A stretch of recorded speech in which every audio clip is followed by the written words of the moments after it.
Why older men should never remarry. Picture this. A 58-year-old man sitting across from his attorney signing divorce papers for the second time in his life. His retirement account, split down the middle. The house he worked 30 years to own, gone. He looks up and asks the lawyer, "How did I end up here again?" And the lawyer, who's seen this exact scenario play out dozens of times, just shakes his head. Because the answer is something most people will never tell you. Here's what nobody wants to admit. When you're an older man, past 50, past 60, the math of remarriage completely changes. And I'm not talking about romance or companionship or any of that surface level stuff. I'm talking about the brutal, hard calculus that determines whether you're building a life or setting yourself up for financial devastation. Now, before you think this is some bitter rant, let me be clear. This is about protection. This is about wisdom. This is about understanding the game board you're actually playing on when you consider marriage later in life. Let me show you how this actually works. The timeline problem that nobody mentions. When you marry in your 20s or 30s, you're building together from scratch. You're both broke. You're both figuring life out. You're accumulating wealth side by side.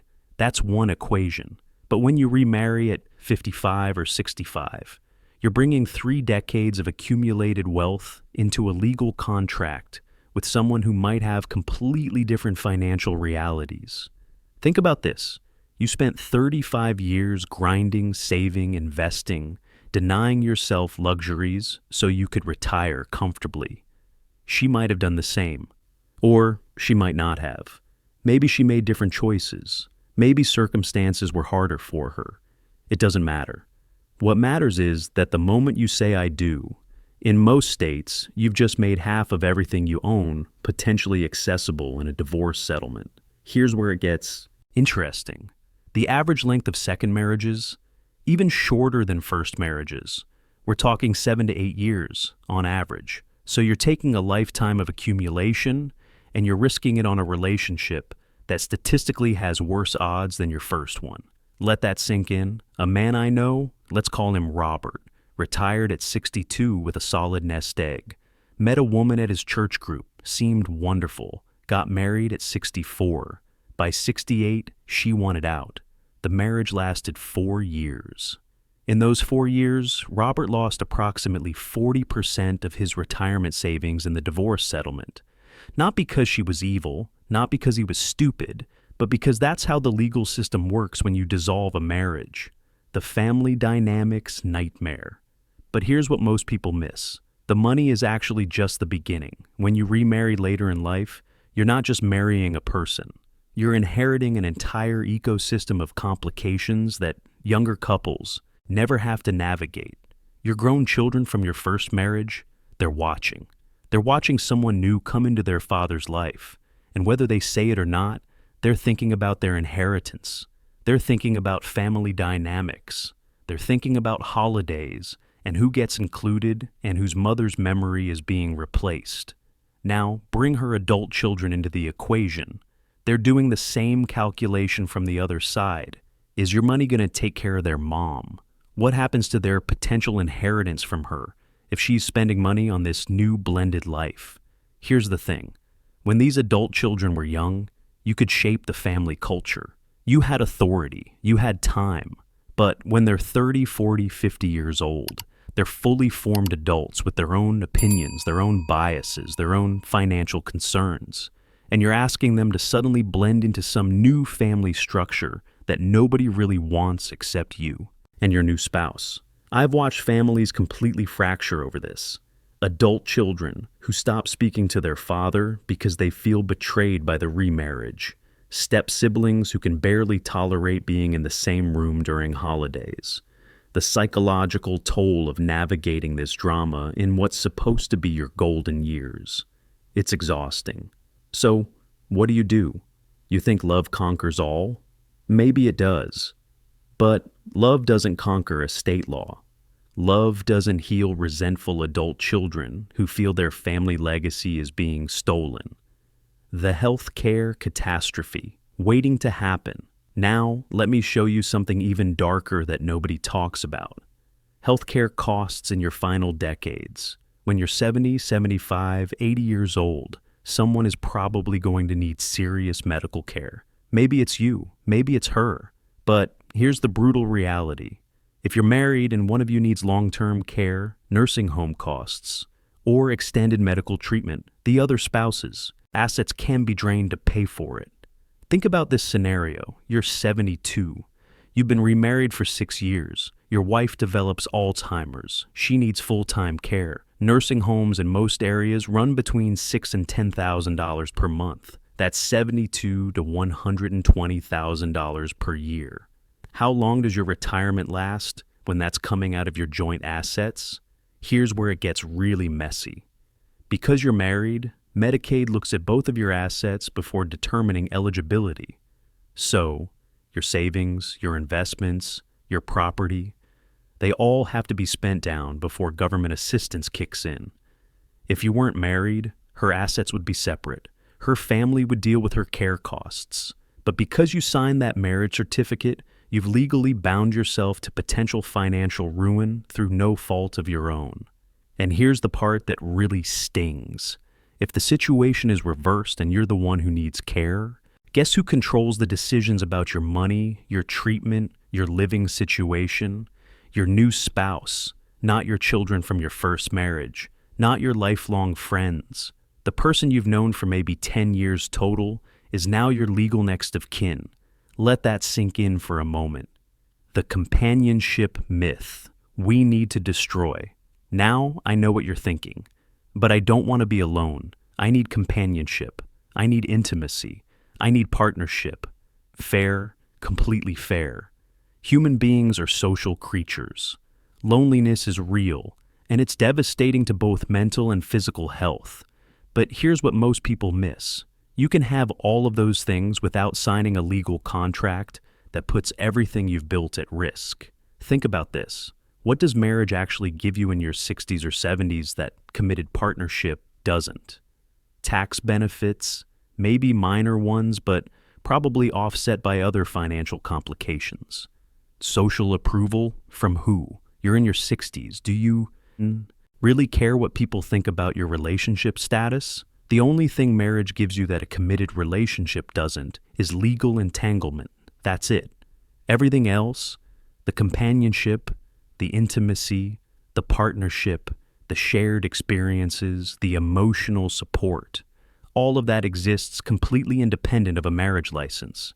I know a man, 71 years old, who's been with his partner for 14 years. They live together. They travel together. They support each other through health issues. They're completely committed to each other, but they never married. Their finances are separate. Their estates are protected for their respective children. And they've had zero legal complications because there's no legal tie to untangle if something goes wrong. Here's the thing. That arrangement requires trust, absolutely, but so does marriage. The difference is one protects you legally and financially, and the other exposes you to massive risk. The estate planning, disaster you're creating. But here's where it gets really interesting. Let's talk about what happens when you die. You've spent your whole life building wealth to pass on to your children. That's normal. That's what parents do. We sacrifice, we save, we invest.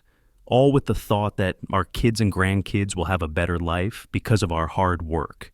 Now you remarry.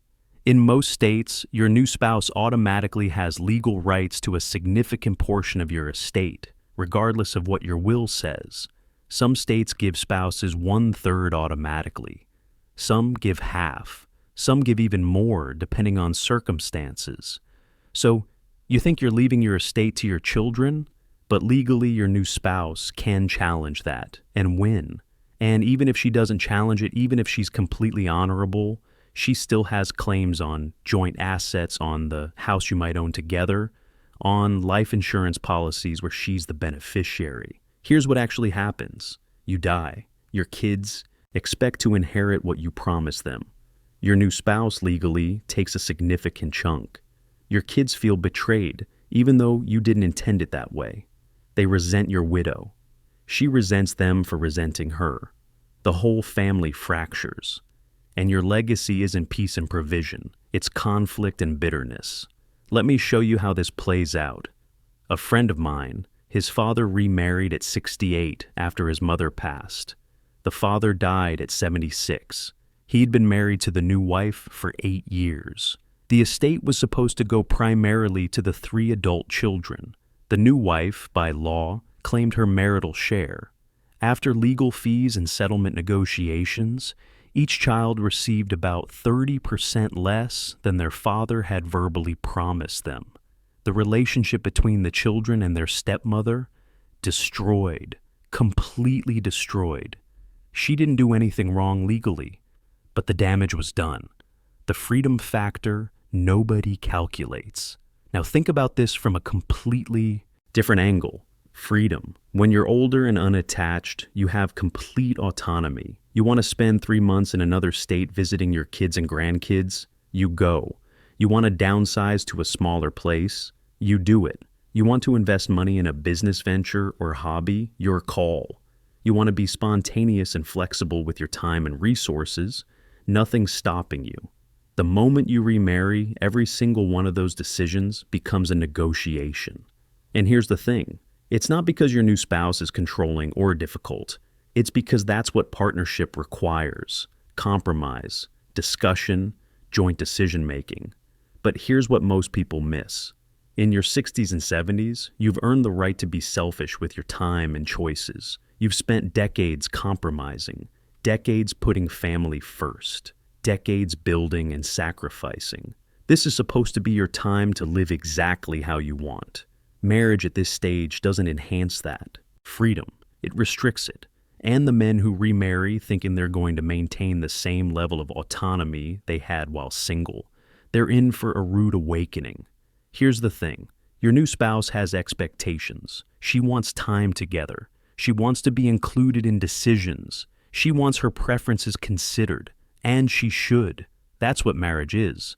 But that directly conflicts with the freedom you've finally earned after decades in the workforce and in family obligations.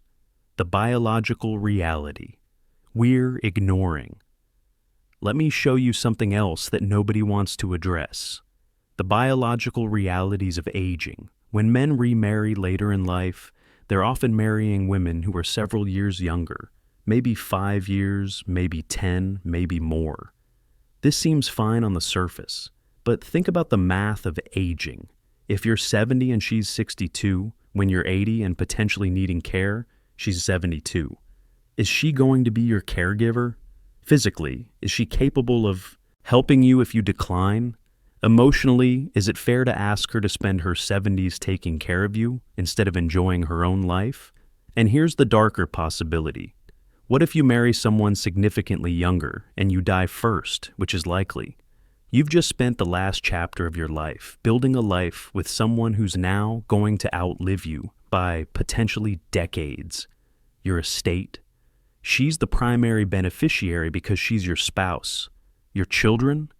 They get whatever's left after she's done with it. Or worse, after she remarries someone else, who then has claims on assets that originated from your life's work.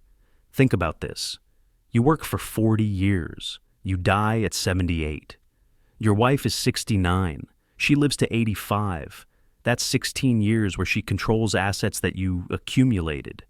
Maybe she's responsible with them. Maybe she's not. Maybe she remarries and your wealth ends up supporting some other man's lifestyle. Your kids just watch it all happen. Powerless. The historical pattern. Everyone ignores. But here's where it gets really interesting. Look at history. Look at how successful men throughout history handled relationships in their later years. The wealthiest, most powerful men in their autumn years, they had companions, they had partners, they had relationships. But very few of them rushed into legal marriages that would compromise their estates or their autonomy. Why? Because they understood something fundamental. Marriage is a legal and financial contract first, and a romantic relationship second. When you're young and building wealth together, those two elements align. When you're older and protecting wealth you've already built, those two elements conflict. Here's what most people miss. The romantic part of a relationship doesn't need legal validation to be real and meaningful. The emotional connection, the physical intimacy, the companionship, none of that requires a government-issued certificate to exist. So, what are you really getting from remarriage? Social convention. That's it. You're following a script that society handed you, a script that says committed relationships have to be marriages. But why says who? Let that sink in. So, what do you actually do? Here's the practical reality. If you're an older man who wants companionship and partnership, have it. Build a beautiful relationship with someone you care about. Live together if you want.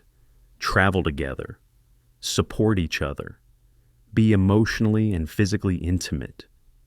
Create a life that makes you both happy, but protect yourself legally and financially. Keep your assets separate. Maintain clear estate plans that protect your children's inheritance. Don't create legal entanglements that could destroy everything you've built over decades. Have the honest conversation with your partner. If she truly loves you and cares about you, she should understand the wisdom of protecting what you've both built separately. If she insists on marriage despite the risks it poses to your financial security, that tells you something important about her priorities. Set up legal documents that give your partner healthcare power of attorney if you want. Create provisions in your estate that leave her something meaningful if that's important to you. But do it through vehicles that you control, not through automatic spousal rights that the courts control. Think about this. Every single benefit of marriage can be replicated through other legal arrangements without the massive downside risk. The only thing you can't replicate is the social status of being able to say my wife instead of my partner.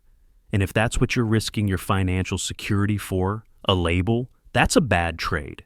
The man sitting in that lawyer's office, signing divorce papers for the second time, he wishes someone had told him this. He wishes someone had been honest about the math, about the risks, about the legal realities of remarriage later in life. You're older now. You're wiser. You've earned the right to make decisions based on reality, not on romantic ideals or social pressure. The question isn't whether you deserve companionship and love. You absolutely do. The question is whether you're willing to risk everything you've built to get a legal status that adds nothing meaningful to the relationship itself. Your 60s and 70s should be about peace, about freedom, about enjoying what you've earned, not about creating new legal and financial complications that could destroy the legacy you're trying to leave. The truth nobody wants to say? Marriage made sense when you were building a life together from scratch.